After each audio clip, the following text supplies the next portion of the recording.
Assalamu alaikum to all of you. This is Shoaib Akhtar, and once again welcome to our YouTube channel CSS by Shoaib Akhtar.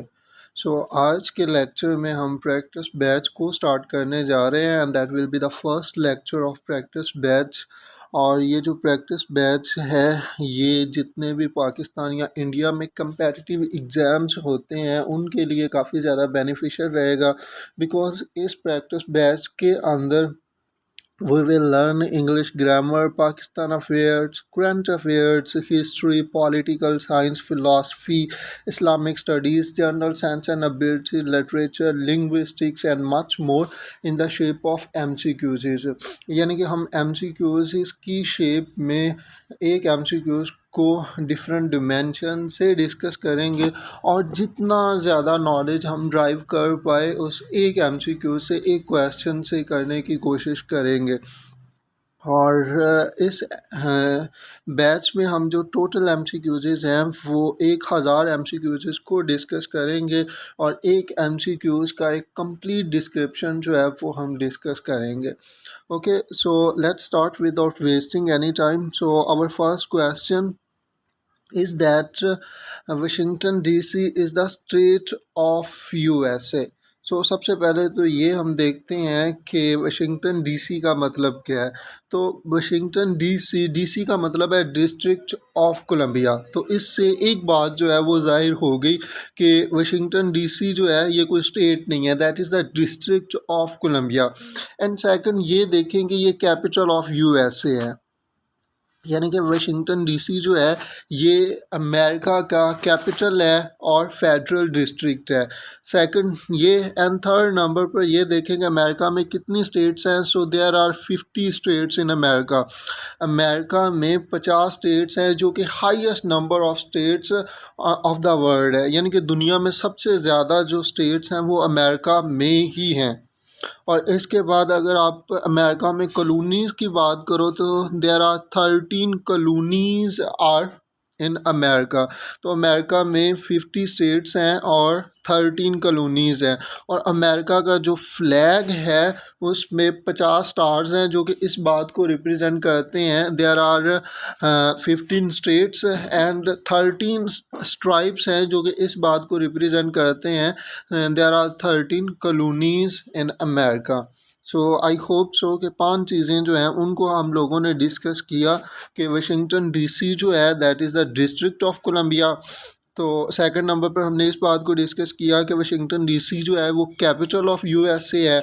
और third number पर America में total जो states हैं वो 50 states हैं and highest number of states जो हैं वो अमेरिका में है जो कि 50 है। और इसके बाद हम लोगों ने फोर्थ नंबर पर इस बात को डिस्कस किया कि there are 13 colonies in America. और फिफ्थ नंबर पर अमेरिका का जो फ्लैग है उसमें 50 स्टार्स हैं जो कि इस बात को रिप्रेजेंट करते हैं कि वहाँ पर 50 स्टेट्स हैं और 13 स्ट्राइप्स हैं जो कि इस बात को रिप्रेजेंट करते हैं कि वहाँ पर 13 कॉलोनीज़ हैं। अच्छा, यहाँ पर मैं एक पॉज लेकर एक बात जो है वो आप लोगों को समझाना चाहूँगा कि ये इतनी चीज़ें मैं बता रहा हूँ तो इसके लिए प्लीज़ आप नोट्स लाजमी बनाएं, ताकि एक यानी कि एक दफ़ा ऐसे सुन लेने से शायद आपको याद ना हो, तो एक दफ़ा आप साथ में अगर इन चीज़ों को लिख लेंगे तो 2-3 बार उसको रिवाइज़ करेंगे तो ये काफ़ी ज़्यादा बेनिफिशियल रहेगा।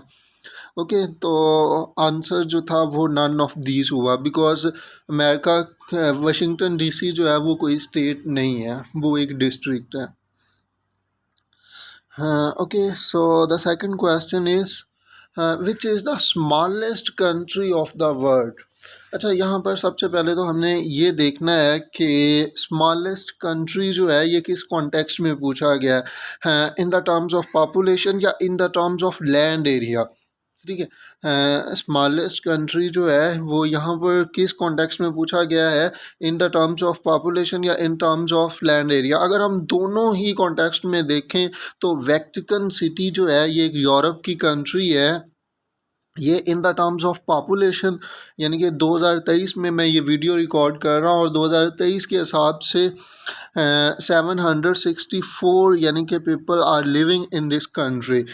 वेटिकन सिटी जो कि यूरोप की कंट्री है, उसमें 764 पीपल जो हैं वो रहते हैं, और ये कंट्री है, ठीक है, इंडिपेंडेंट स्टेट है, ठीक है। और इन द टर्म्स ऑफ अगर आप लैंड एरिया भी मार्क करते हैं, तो इन the terms of land area भी वेटिकन सिटी जो है वो स्मॉलेस्ट कंट्री है, ठीक है, बिकॉज इसका जो लैंड एरिया है वो 121 एकर्स है। एकर्स मीन जिसमें 8 कनाल्स होती हैं। तो वेटिकन सिटी जो है वो in the terms of population भी smallest country of the world है, और in the terms of land area भी smallest country of the world है। तो और टोटल नंबर्स ऑफ कंट्री जो है वो 195 ऑफ द वर्ल्ड है, यानी कि दुनिया में जो टोटल ममालिक हैं वो कितने हैं, वो 195 हैं। ओके, सो कुछ और बातों को भी डिस्कस कर लेते हैं। हाँ, ये तो हमने इस MCQs को डिस्कस कर लिया। ये देखें कि अगर आप सेकंड स्मॉलेस्ट कंट्री देखते हैं इन द टर्म्स ऑफ पॉपुलेशन, तो वो कौन सी है, वो हमारे पास मोनाको है, ठीक है। मोनाको जो है ये दुनिया में सेकंड नंबर पर स्मॉलेस्ट कंट्री है in the terms of population, because इसकी जो पॉपुलेशन है वो 36,000 है, यानी कि 36,000 लोग जो हैं वो मोनाको कंट्री में रहते हैं। इसके बाद अगर हम डिस्कस करते हैं कि लैंड एरिया के हिसाब से दुनिया में कौन सी सबसे बड़ी कंट्री है, तो लैंड एरिया के हिसाब से जो सबसे बड़ी कंट्री है वो रशिया है, यानी कि रशिया में जो लैंड एरिया है वो बहुत ज़्यादा है। वो कितना है, वो 17.1 मिलियन किलोमीटर है, 17.1 मिलियन स्क्वायर किलोमीटर है। तो इतना बड़ा लैंड एरिया है रशिया का। और पॉपुलेशन के हिसाब से अगर आप देखते हैं कि सबसे ज़्यादा पॉपुलेशन के हिसाब से कौन कंट्री जो है वो बड़ी है, कौन सी कंट्री जो है वो बड़ी है, तो चाइना जो है वो पॉपुलेशन के हिसाब से दुनिया में फर्स्ट नंबर पर आती है, जिसकी 1.4 बिलियन पॉपुलेशन है। और इसके बाद इंडिया है जिसकी 1.3 बिलियन पॉपुलेशन है। ओके, आई होप सो कि दैट इज़ क्लियर कि वेटिकन सिटी जो है वो इसका आंसर है। और इसके साथ हमने 4 से 5 चीज़ों को डिस्कस किया। टोटल नंबर्स ऑफ कंट्रीज़ जो है वो 195 है।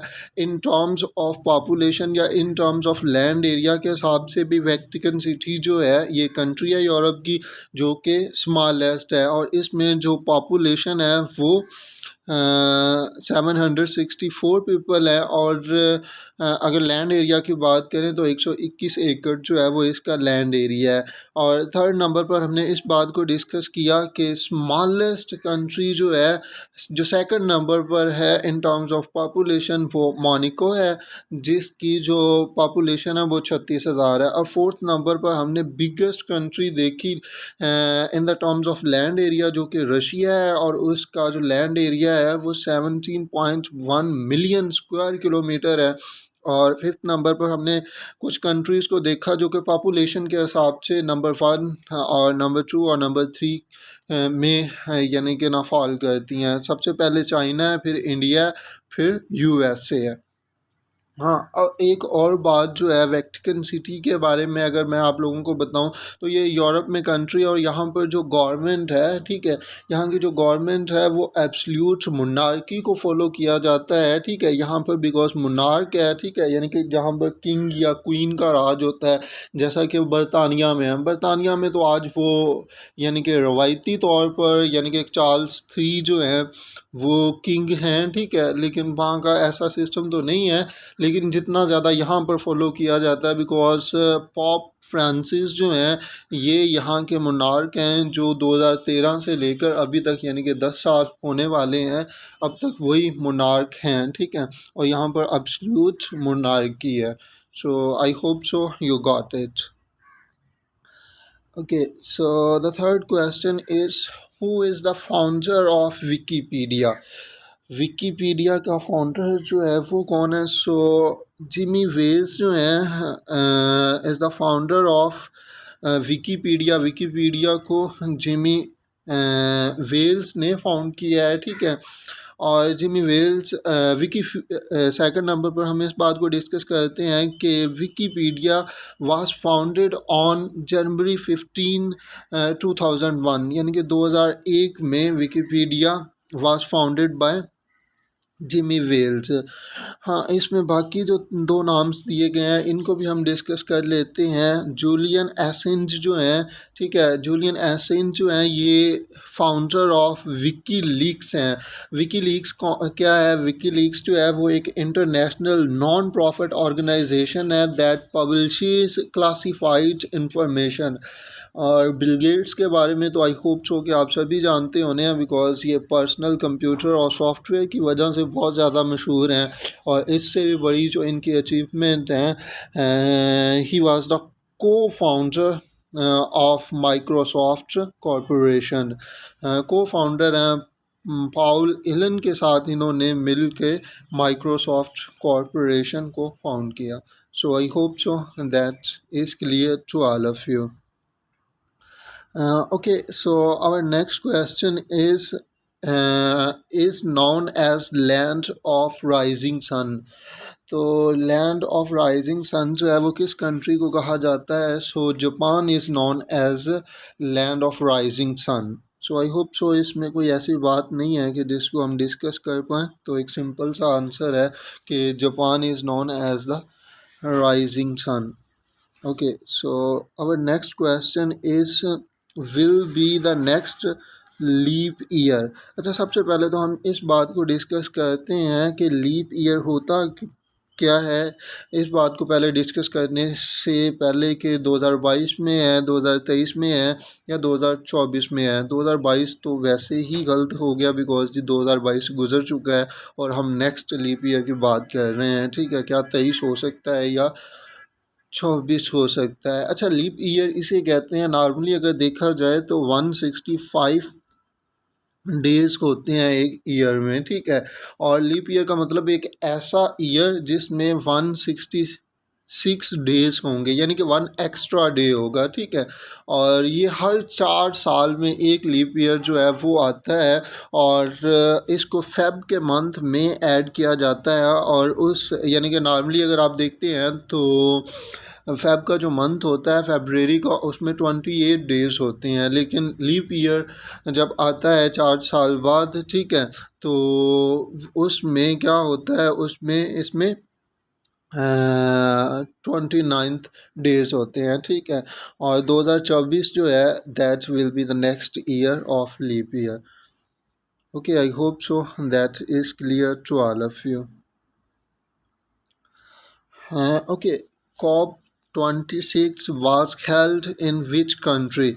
Okay, I think so सबसे पहले हमें इस बात को डिस्कस करना चाहिए कि COP26 है क्या।